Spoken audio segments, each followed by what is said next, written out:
Chapter 11. Partners in Crime. All around the city, people watched TV screens. A taxi was hanging high above the city of New York in a huge black web. There was a young woman inside. The TV news reporter said she was an actress called Mary Jane Watson. Venom wrote a message in the web. "Spider-Man, stop us if you can." Peter was watching too. This time, he really needed help. But who in the world could help Spider-Man? Harry sat in a dark room watching the action on TV. His face would get better, but he would never look normal. He was feeling very angry with Peter and very sorry for himself. Peter entered the room silently through a window. "Harry, I can't take them both," Peter said softly. "She needs us." "If you want to save MJ, you'll have to do it yourself," Harry shouted. "Get out!" Peter knew Harry would never forgive him. But after Peter left, Bernard came down the stairs. Bernard had seen and heard many things during his years at the Osborne house. "Harry," he said, "there's something I have to tell you. I saw your father the night he died. I cleaned his injury. I know your father's death was his own fault." Mary Jane was angry and afraid. Once again, she was in terrible danger because of Spider-Man. Suddenly, she screamed as part of the web broke and the taxi almost crashed to the ground. There was a huge truck in the web above her. The truck was full of concrete blocks. And then Spider-Man arrived. He swung down and landed on the front of the taxi. At that moment, MJ forgot all her angry feelings. Finally, Spider-Man was there for her. Venom swung towards them and kicked Spider-Man through the front window. Glass flew everywhere. Venom climbed into the taxi. The black goo on his face was moving all the time. Spider-Man could see Eddie's face and realized what had happened. The black goo had found a new partner in crime. Venom hit Spider-Man in the face and they both fell out of the taxi. They landed on one of the floors of an unfinished office building. Venom jumped onto Spider-Man, and the two enemies were face to face. Venom smiled a horrible smile. Soon he would have his revenge. At that moment, the truck above MJ started to move.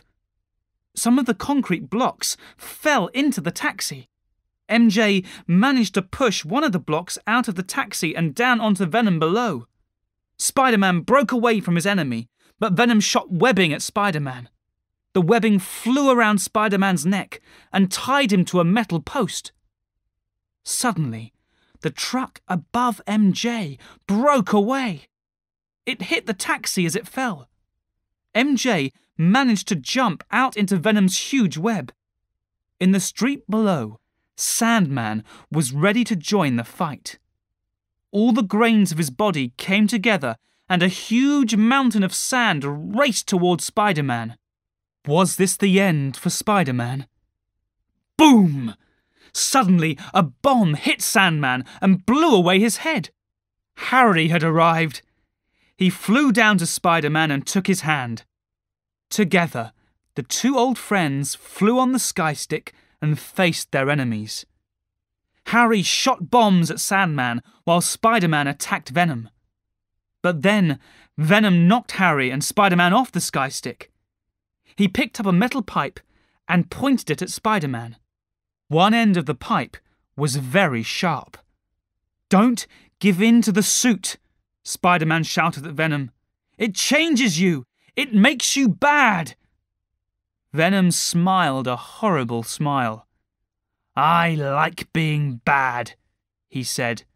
"It makes me happy." Harry threw a bomb at Venom. He fell back but got up again and ran at Spider-Man with 2 sharp metal pipes. This time, Spider-Man would die. Suddenly, Harry jumped in front of Venom and the 2 metal pipes shot deep into his stomach. Harry fell screaming to the floor below. Quickly, Spider-Man drove some metal pipes into the floor around Venom. They made a circle all around him. He was caught like an animal.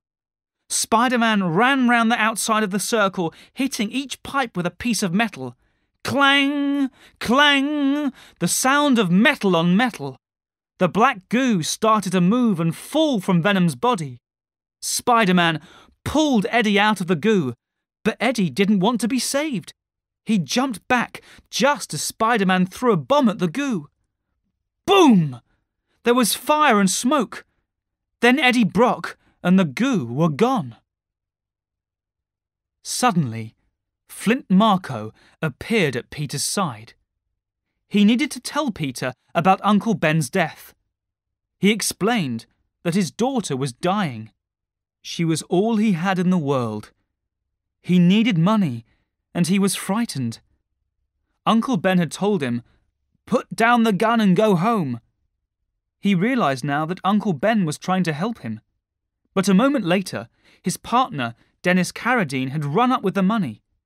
They had to escape. In the heat of the moment, he shot Uncle Ben. "I did a terrible thing. I've wanted to go back and change it so many times," said Marko. "If you can't forgive me, I understand." Peter thought for a moment. "I've done some terrible things too," he said. He looked Flint Marko in the eyes. He knew Marko was telling the truth. "I forgive you," said Peter. Then Flint Marko disappeared in a cloud of sand.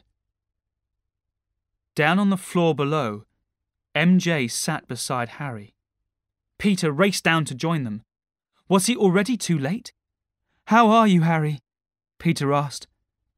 "I've been better," Harry replied with a weak smile. "We'll get through this," said Peter, but he could see his friend was dying. "I was wrong to hurt you. I was wrong to say those things." "None of that matters, Peter," Harry said softly.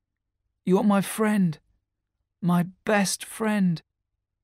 And with these final words, Harry Osborn died.